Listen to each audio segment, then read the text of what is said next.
علیہ السلام کی لڑائی صرف انسانوں سے نہیں تھی، دنیا پہ ہی تھی مگر صرف انسانوں سے نہیں تھی۔ حال کیا کرے گا؟ دائیں ہاتھ میں جنت اور بائیں ہاتھ میں دوزخ لے کے پھر رہا ہوگا، اور نبی اسلام نے شاہ فرمایا کہ اس کی جنت جو ہے نا وہ دوزخ ہے اصل میں، اور جو اس کی دوزخ ہے وہ جنت ہے۔ ایک اور واقعہ ہے جو کہ قرآن میں لکھا ہوا ہے، جو کہ مسلمان ڈسکشن میں نہیں لے کے آتے۔ یہ ایک حدیث بڑی کلیئر ہے کہ نوح علیہ السلام سے لے کے آج تک کوئی ایسا نبی نہیں گزرا جس نے دجال کی وارننگ نہ دی۔ اب بات یاد رکھیے گا، اصلی کہانی آپ نے سورہ کہف کی پوچھی ہوئی ہے، اور سورہ کہف کا بیک ڈراپ میں آپ کو بتا رہا ہوں کہ توریت نے بھی بتا دیا جو کہ یہودیوں کی کتاب ہے، اور انجیل نے بھی بتا دیا کہ نوح علیہ السلام اور آخری دور ایگزیکٹ سیم ہونا ضروری ہے۔ یہاں تک کہ بشارتیں دی ہیں توریت نے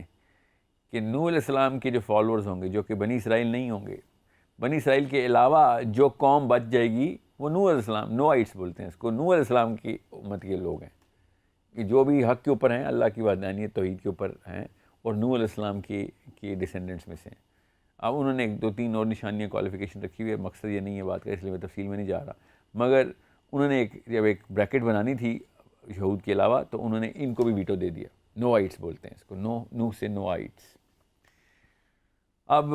یہ بات ضروری ہے یہ سوچی جائے، میں اس طرح تفصیل سے تو نہیں بتاؤں گا، نہ ہی ٹائم ہے اتنا، مگر اتنی کلیئر انڈیکیشن بتا دیتا ہوں کہ نوح علیہ السلام کی لڑائی صرف انسانوں سے نہیں تھی، دنیا پہ ہی تھی مگر صرف انسانوں سے نہیں تھی۔ نوح علیہ السلام کے ٹائم کے اوپر جو کچھ معجزاتی قسم کے معاملات ہوئے ہیں، جس کے بیسک کامن سینس کے خلاف باتیں ہماری انسانی عقل میں سما ہی نہیں سکتی، مگر اللہ تعالیٰ نے قرآن میں بھی، انجیل میں بھی، توریت میں بھی بول دی کلیئرلی کہ پوری دنیا میں پانی آ گیا۔ سوچیں تو صحیح، یہاں تک کہ عام دماغ اس کو ہضم نہیں کر سکا، اتنا یہ ایک ایب نارمل ایونٹ ہے کہ مسلمانوں کے اندر بھی شاخیں بن گئی کہ نہیں دنیا پہ تو نہیں سیلاب آ سکتا پورا،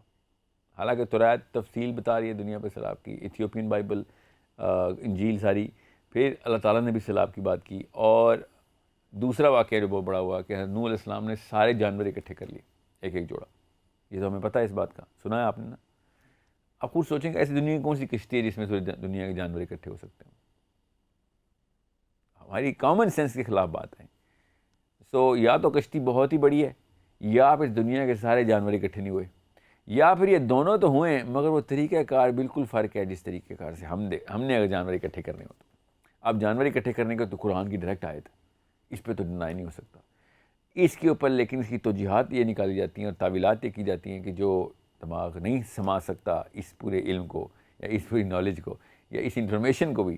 وہ کیا کہتا ہے کہ نہیں سارے جانور نہیں ہیں، تو نوح علیہ السلام نے جو بھی جانور تھے اس علاقے کے وہ اکٹھے کر کے جتنے بھی 8-10 جوڑے تھے وہ کشتی میں ڈال دی، اور کتنے جانور ڈال سکتے ہیں؟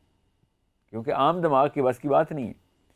غور سے سمجھیے گا، دجال بھی عام دماغ کے بس کی بات نہیں ہے، بس یہ یاد رکھیے گا یہاں پہ، مقصد دجال ہے یہاں پہ، اینڈ آف ٹائم ہے، آخری زمانہ ہے، اور کہانی نوح علیہ السلام سے شروع کرنی پڑتی ہے ہر دفعہ۔